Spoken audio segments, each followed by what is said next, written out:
This is the Business Storytelling Show with Christoph Trapp. Name a top 20 storytelling podcast and a top 5% podcast globally. Christoph chats with thought leaders and experts to share tips and tricks that can help you tell your company's stories better to drive business results. Available wherever you listen to podcasts, live streamed on major social media channels, and part of the DB&A television network. Available on most U.S. television sets and streaming on Roku and Amazon Fire. Here's Christoph with today's episode. Let's go. That's right. Let's go, business storytellers. How's everyone doing? Hey, we want to talk about how to build diverse teams for your content strategy. Now, here's the thing. I enjoy talking to anybody. I enjoy collaborating with anybody, especially when they don't all have the same stupid views that I have and when they don't look like me. Putting aside who the heck wants to look like this anyways? Not even I do. Seriously. So, you know what? At the end of the day, we want to build diverse teams. We have a return guest. She was on the show, I don't know, a couple years ago. And I keep quoting her. So I thought it's time to check in.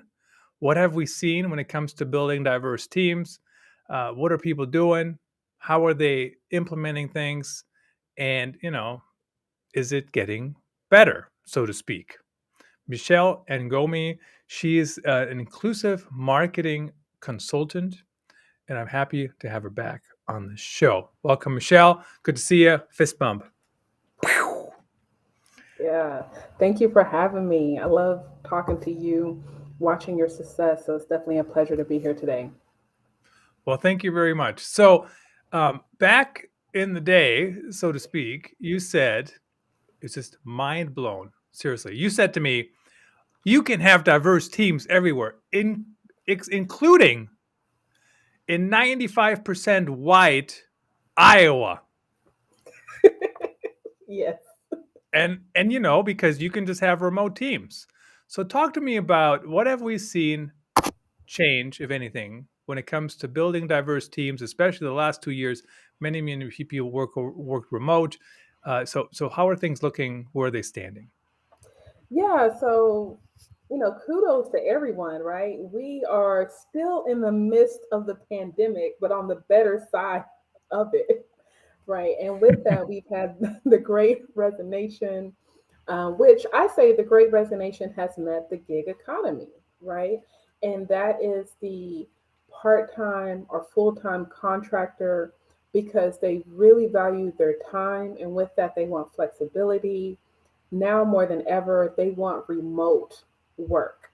Like 2, 3 years ago, we were trying to convince employers of a 4-day work week or, just some kind of flexibility.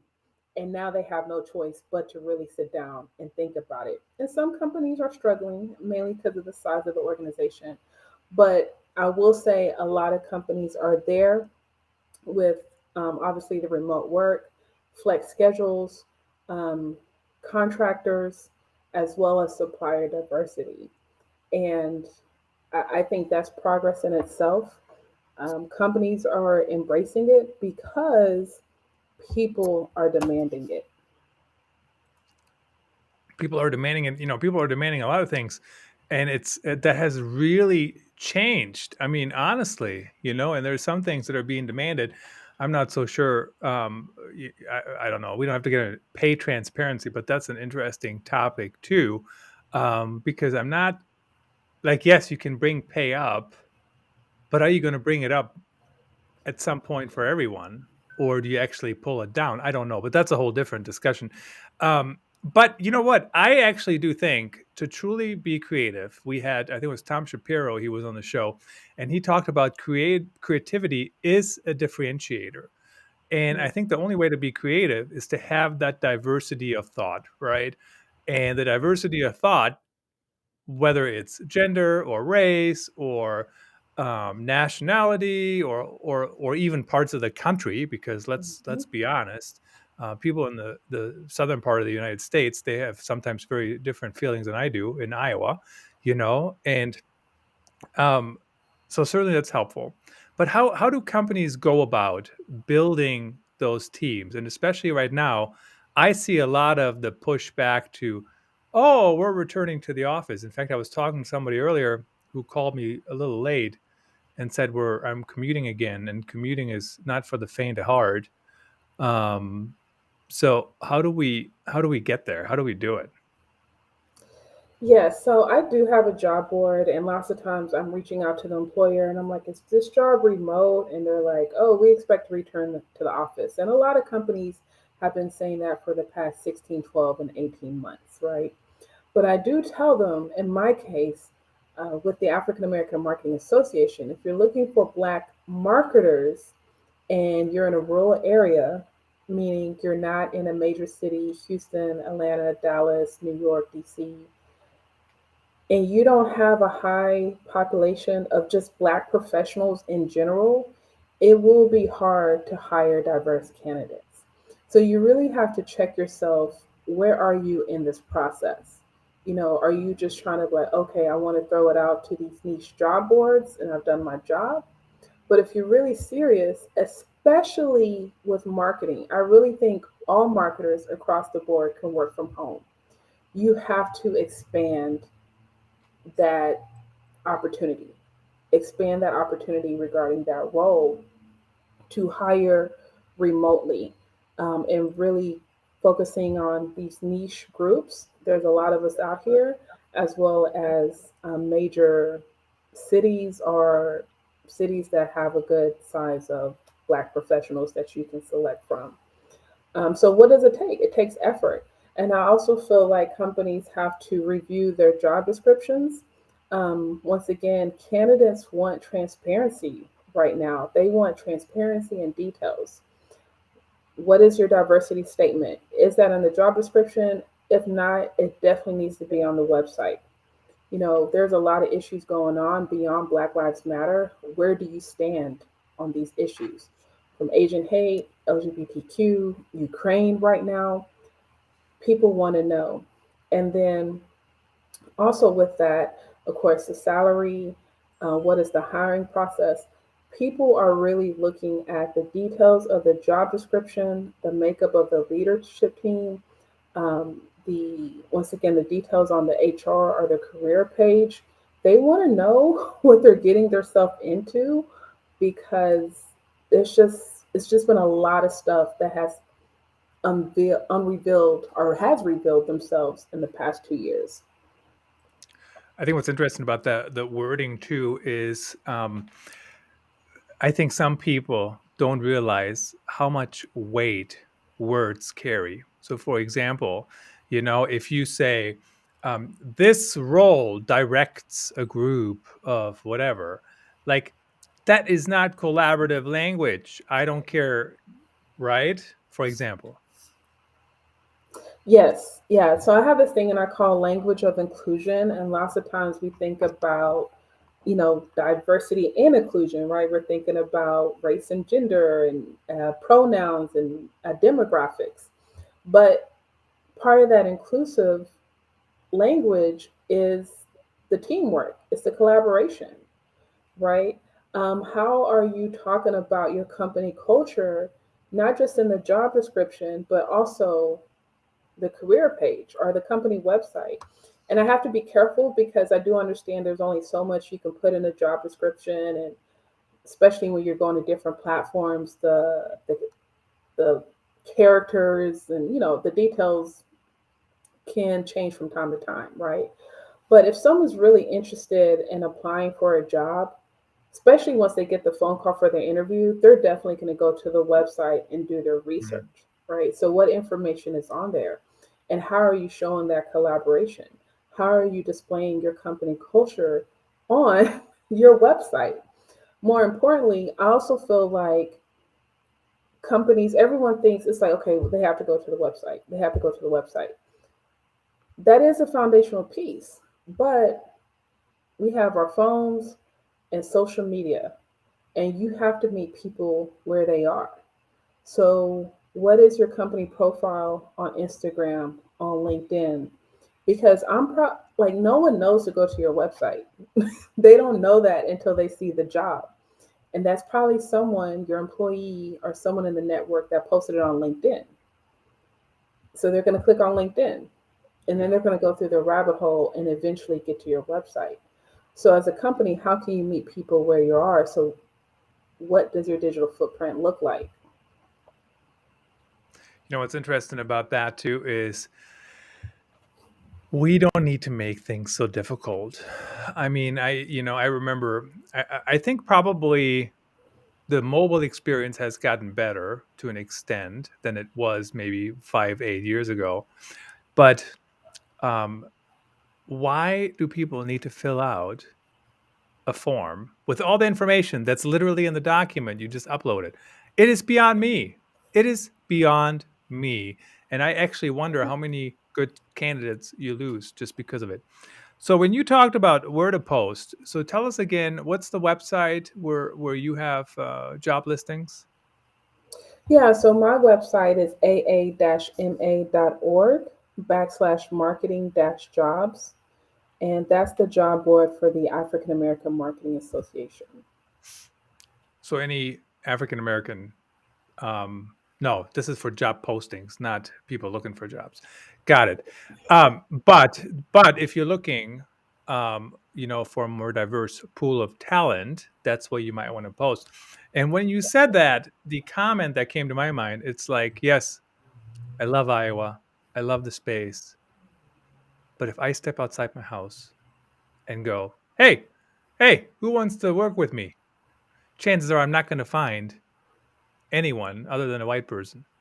I mean, do you know what I mean? Like it's just the percentage.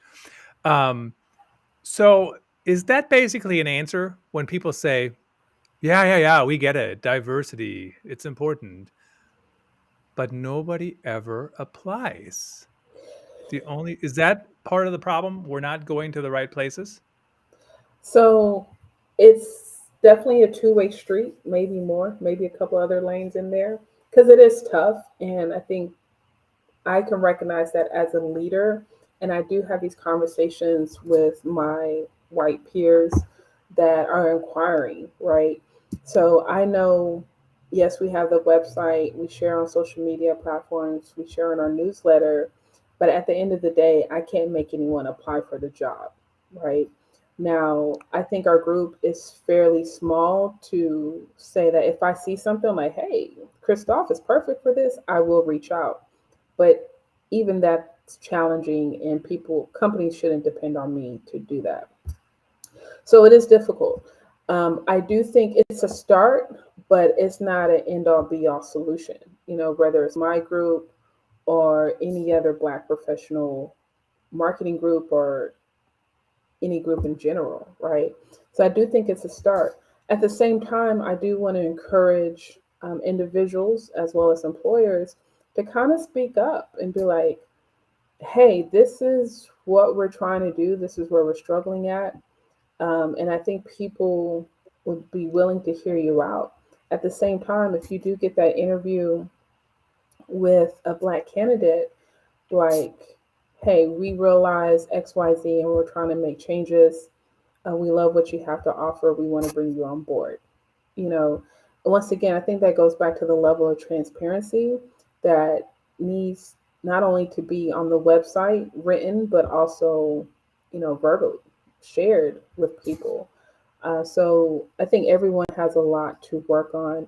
But I also think that's why the gig economy is so important because my last job, I worked at a law firm under a white guy. And I actually talked about this in a webinar yesterday in regards to harassment. And like he yelled at me.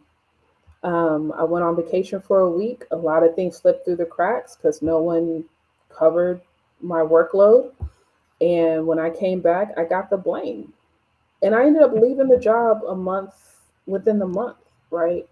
So there's microaggressions that a lot of diverse people, Black women, people with disabilities, LGBTQ, they go through in the workplace. Some settle, some major.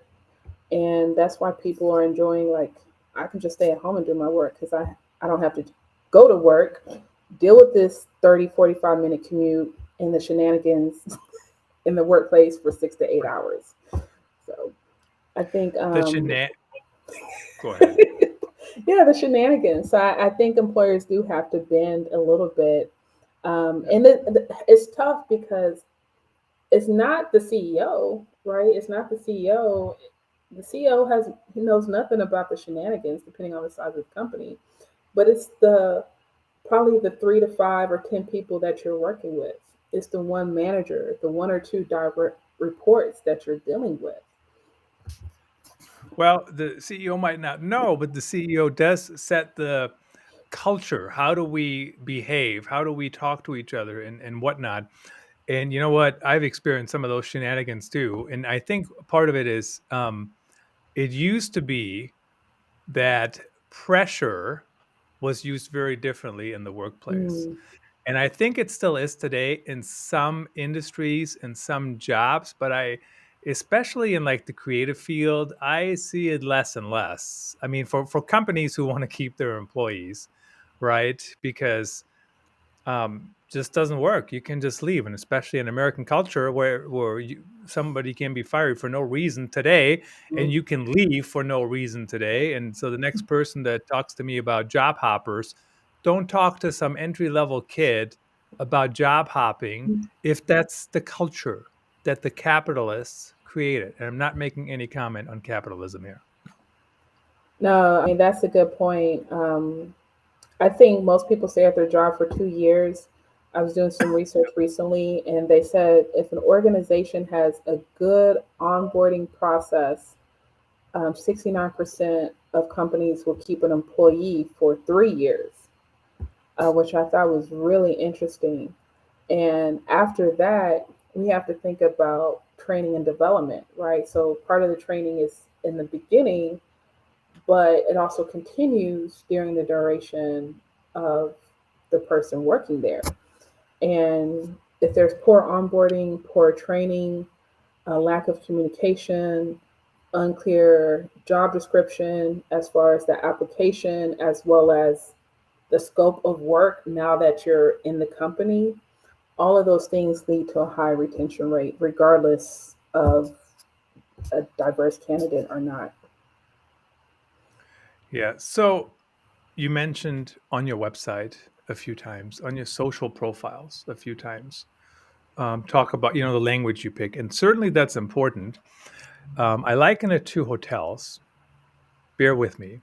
Okay. A hotel that doesn't even have good marketing images can't be a good hotel. I mean, if the bed already looks like it's bed bug ridden in the marketing image, it's not going to look any better when I get there, right? So, from that perspective, yes, you need to have the right language on your website. You need to, at least, lack of a better term, walk the walk. But what about once people get in the door? How do we actually make sure that culture is not just a piece of fiction on the website and it's actually true? And how do companies make sure that actually exists?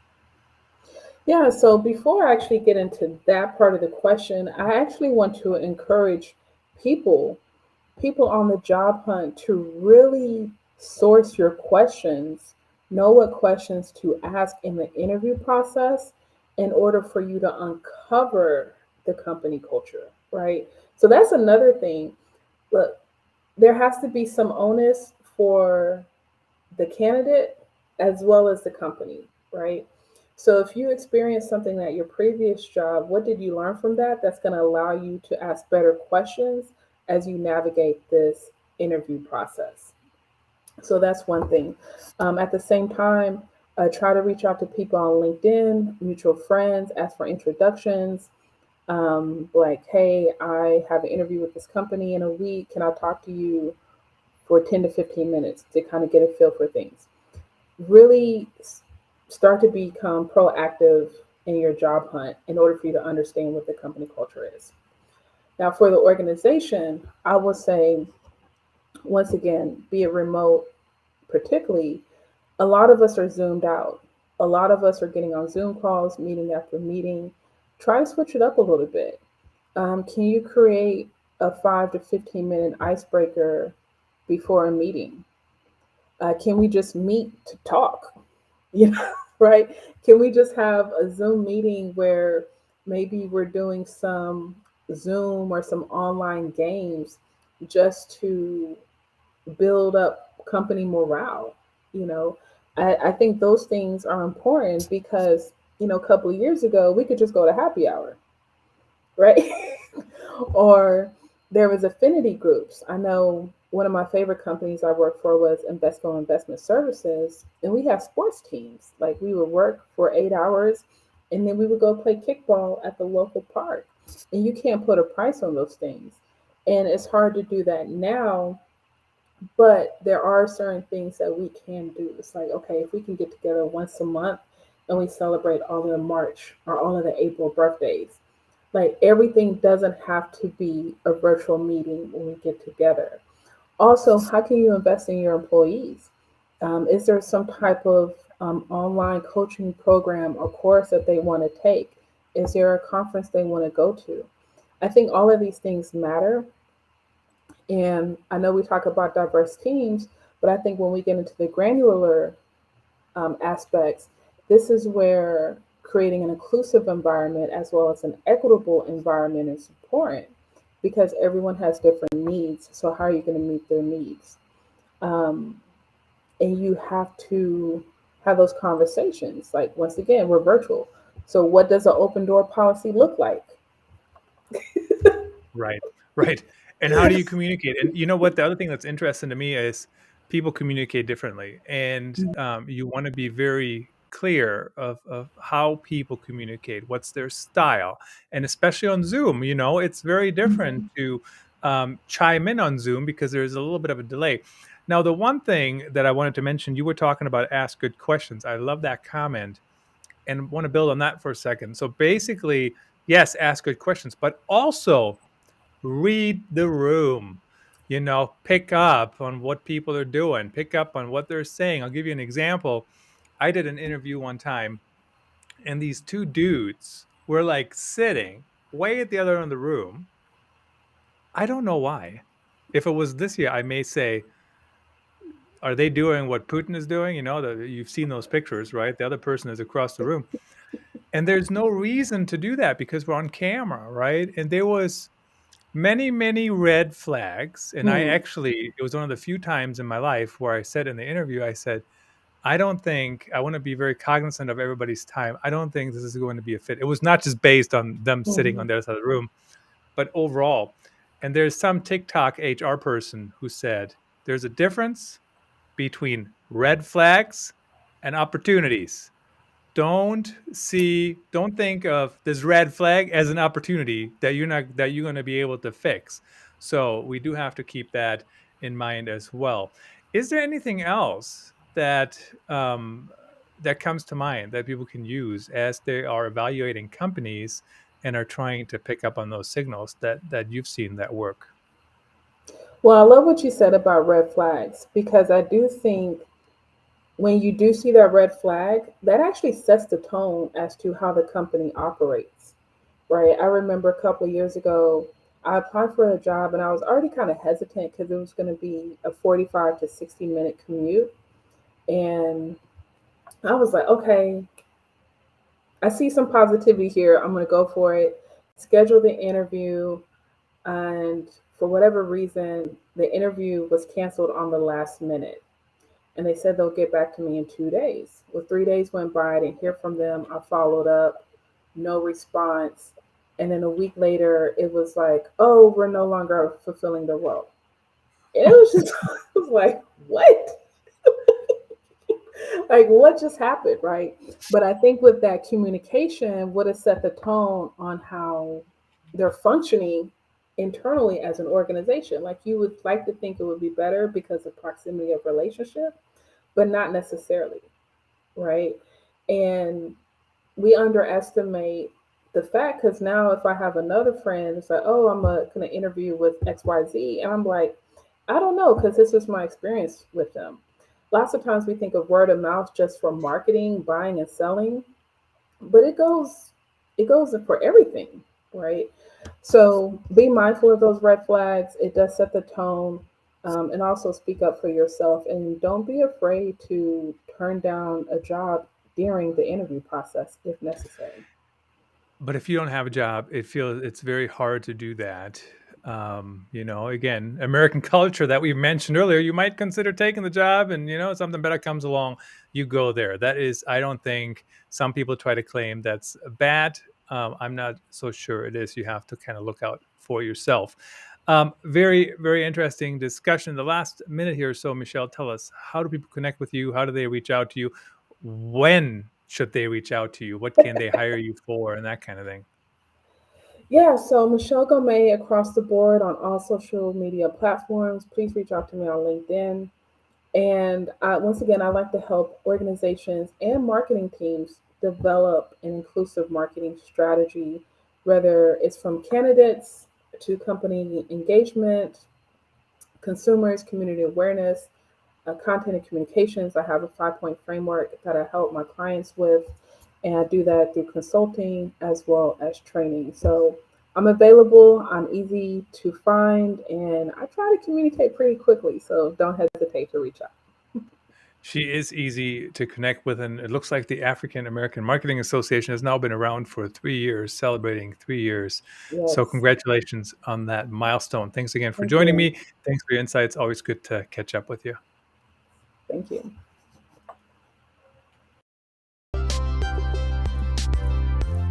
That's a wrap. Thanks for tuning in. Please rate and review our show on your favorite podcast channels. And don't forget to share this episode with your networks. We appreciate you. Until next time, let the best stories win.